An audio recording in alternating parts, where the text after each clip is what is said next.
Aujourd'hui, nous remarquons surtout dans nos sociétés que beaucoup de personnes prennent la dîme comme étant une taxe et ils se doivent de pouvoir payer la dîme. Mais attention, nous devons concevoir que la dîme est comme une reconnaissance à la souveraineté de Dieu dans ce que nous faisons. C'est en cela que c'est un signe comme Dieu est un patron, est le patron de notre entreprise. Et par la suite, nous sommes que des gestionnaires de ce qu'il a mis à notre disposition. Comme la Bible le dit, la dîme porte sur la croissance, sur l'accroissement de ce que vous faites et non sur le capital ou le départ de votre investissement. C'est en cela que je vais t'inviter à lire avec moi dans le livre de Deutéronome, le chapitre 14 et le verset 22. Il est écrit: tu lèveras la dîme de tout ce que produira ta sémence, de ce que rapportera ton champ chaque année. Et c'est là qu'est la différence, parce que beaucoup de personnes pensent que, ok, on va prendre un exemple simple. J'ai 100 000 francs. Je prends les 100 000 francs, c'est comme mon budget de départ. Et c'est à l'intérieur de ce budget que je fixerai ma dîme. Et là, c'est déjà un problème. Nous voyons déjà qu'avec ce que la parole de Dieu nous dit, à ce niveau, la dîme, c'est 10% de ce que j'ai gagné, de ce que j'ai eu comme profit, comme bénéfice. Et c'est ça que vous rendez à Dieu comme étant un acte de reconnaissance, donc, de sa souveraineté. Et c'est important que vous compreniez ça pour concevoir qu'il est important pour vous de donner la dîme. Pour ajouter à cela, je vais vous partager une certaine parole tirée du livre Les conseils sur l'économie chrétienne, donc de Ellen White. Et ces paroles disent: Dieu demande que nous lui rendions une partie de l'abondance qu'il nous a confiée. La dîme est sacrée. Elle est réservée à un usage saint. Voilà, donc déjà, vous savez que la dîme est quelque chose d'important et que c'est une partie de ce que nous avons gagné, que Dieu nous a confié, que nous le lui rendons tout simplement. Maintenant, je suppose que vous ayez déjà une entreprise qui marche, qui roule, qui fonctionne. Et maintenant, nous allons voir de façon pratique comment retirer la dîme. Et pour cela, nous verrons deux méthodes. Mais commençons d'abord par mon exemple. Donc, je prends l'exemple ici que vous ayez une entreprise qui est générée sur le mois de janvier aux alentours de 5 millions de chiffre d'affaires.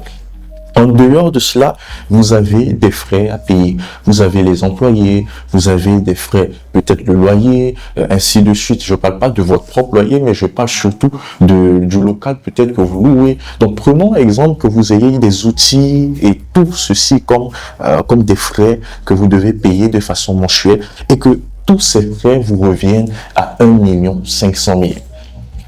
Et prenons l'exemple également que votre entreprise a besoin de matériel et que tous ces frais reviennent à peu près combien? À 500 000. Et au total, vous avez besoin de 2 millions donc, pour pouvoir résoudre tous ces frais. Donc, le mois de janvier, vous avez généré 5 millions de francs CFA de chiffre d'affaires et vous avez des dépenses allant jusqu'à 2 millions. Donc, ça prouve que lorsque vous enlevez les dépenses, ça prouve que vous ayez 3 millions donc de bénéfices que votre entreprise va faire. Et donc là, il y a deux façons. La première façon, il s'agit ici, c'est que vous ayez fixé un salaire. Donc prenons l'exemple que sur les 3 millions, pour vous faire plaisir, vous avez un salaire de 500 000 francs. Ça, c'est un exemple. Et donc, ce sera sur votre salaire de 500 000 francs que vous fixerez les 10% comme étant votre dîme, donc ce que vous devez rendre au Seigneur. Et derrière, ça c'est le premier cas. Le deuxième cas, imaginons que les 3 millions soient exactement ce qui entre dans votre poche. Et donc à ce niveau, ce sera 10% de cet argent-là que vous prendrez en tout cas comme étant votre dîme. Donc dans mon exemple, il s'agira ici de combien? De 300 000. Donc on a deux cas. On a un cas où, toujours avec le même bénéfice de 3 millions, on a une dîme qui est à ce montant, c'est-à-dire une dîme qui est aux alentours de 50 000 parce que je me suis fixé un salaire de 500 000 et derrière que je donne une dîme de 300 000 parce que tous les revenus, je le considère comme étant mon salaire directement et donc ça me donne une dîme de 300 000.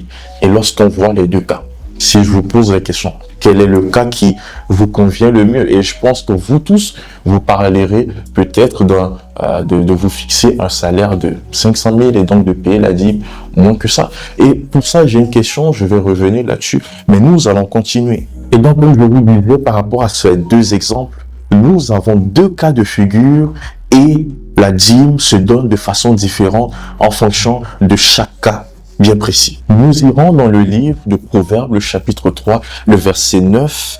Il est écrit: honore l'Éternel avec tes biens et avec les prémices de tout ton revenu. Ici, on a une notion qui sont encore très importante. Honore l'Éternel avec tout ton bien et avec les prémices de tout ton revenu.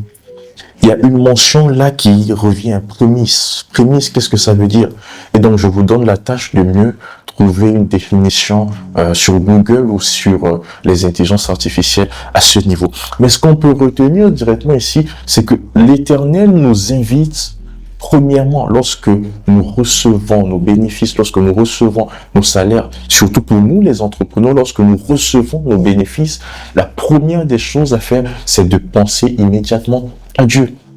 Parce qu'il peut arriver que nous ayons d'autres charges ou des circonstances qui soient mauvaises et derrière que nous ne soyons pas capables de pouvoir rendre nos dîmes. Raison pour laquelle il est important, lorsque je prends mes bénéfices, de penser immédiatement à rendre la dîme. Ça, c'est le premier cas. Le deuxième cas également, lorsque je rends ma dîme, lorsque je montre à Dieu à ce niveau que Seigneur, tu comptes pour moi, et raison pour laquelle je m'attends à donner quoi? À donner la dîme aussitôt que je reçoive mon argent. Et ça aussi, c'est très important. Donc, rendre la dîme aussitôt que les bénéfices sont tombés, montre au Seigneur, Seigneur, tu es pour moi une priorité. Et donc, c'est ce que je vous invite également à avoir.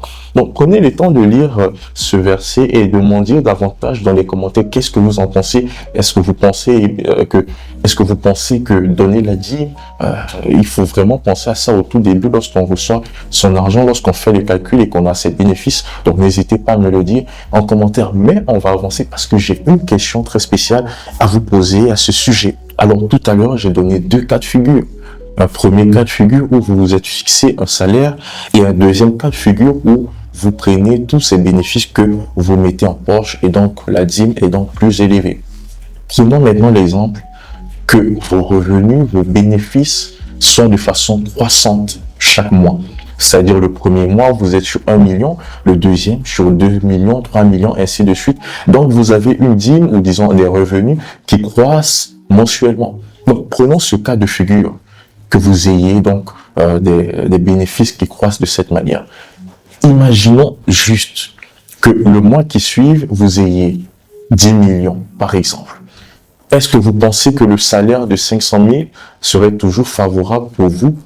Et donc, derrière, vous donnez une dîme de 50 000 ou carrément avoir un bénéfice de 8 millions et dire à Dieu, Seigneur, je suis reconnaissant de ce que tu as fait pour moi et donc je donne 800 000 de bénéfices. Quel est pour vous donc le mieux à faire? Alors, je me suis posé la question, pensant à ces deux cas de figure, comment je pourrais les gérer, puisque moi, personnellement, je suis dans l'optique où ce que je gagne, derrière, je me fixe un salaire. Un salaire qui, pour moi, sera plus facile à gérer et à manier. Donc ça, c'est moi, mon exemple. Mais si vous décidez donc que tout ce qui tombe soit votre revenu directement, cette question est une question très importante. Parce qu'il y a un point clé que je veux souligner à ce niveau.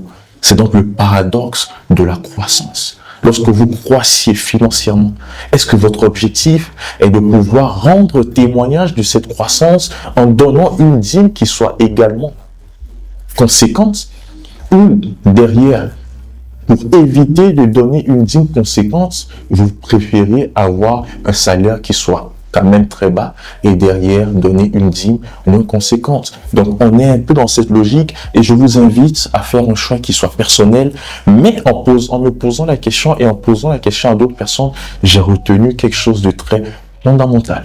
Et donc pour le premier cas de figure, quelqu'un qui se fixe un salaire comme moi je le fais personnellement, je peux vous conseiller tout simplement, lorsque vous donnez votre dîme, n'hésitez pas à rendre témoignage à Dieu pour la croissance qu'il a donnée et donc à faire des actions de grâce. Ça peut être soutenir l'œuvre à travers un certain montant parce que Dieu vous a aidé. Et pour ceux qui directement, à travers les revenus complets qu'ils ont, pourront enlever la dîme comme bon leur semble. Je pense que les deux cas de figure ressemblent énormément à ce que beaucoup d'entre vous, comme moi également, j'essaie de vivre chaque jour. N'oubliez pas que la dîme est très importante dans votre entreprise parce que Dieu lui-même en est le patron et vous êtes que des gestionnaires de ce qu'il vous a confié. Sur ce, je vous souhaite à tous de continuer dans de bonnes conditions. Que le Seigneur vous bénisse.